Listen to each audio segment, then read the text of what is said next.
vsem dano, da lahko v življenju počno karkoli želijo. Ravno za otroke, ki imajo drugačne potrebe, so se v petek v Biljah na severnem Primorskem zbrali nogometaši, politiki, glasbeniki in ostali športniki ter podprli akcijo nogometnega kluba Bilje, šole Valterja Birse in tima Matavža kot produkta te šole ter skupaj z bolnišnico za otroke s posebnimi potrebami Stara Gora, Nogometno zvezo Slovenije in ostalimi vključenimi projekti izpeljali dobrodelno nogometno tekmo.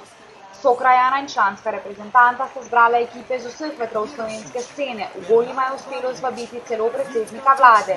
Potem, ko je Borut Pahor lansko jesen reprezentantom čistil kopačke, je tokrat zavzeto branil, sprva za Birsino, v drugem polčasu pa za Matavževo ekipo. Reprezentanta sta pokazala, da tudi športnikom ni vseeno za tiste, ki v življenju nimajo enakih možnosti. Nogometni spektakel je požel veliko zanimanja. V športno upravo so se oblekli selektor Matjaž Kek, selektor mlajše selekcije Tomaž Kavčič, drese sta znova oblekla Komac in Jokić, k najpopularnejši igri žogo pa so organizatorji uspeli privabiti tudi znane obraze.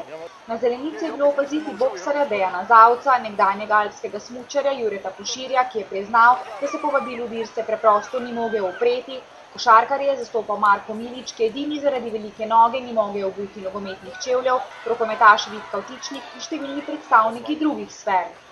Dobrodelno druženje, kjer so namesto vstopnine pobirali prostovoljne prispevke, je zaključil nastop Zorana Predina. Dogodek je nakazal slogo in moč, ko gre za pomoč sočloveku. Gesta v organizaciji Peščice pa bo boljše življenje omogočila veliko mladim otroškim srcem.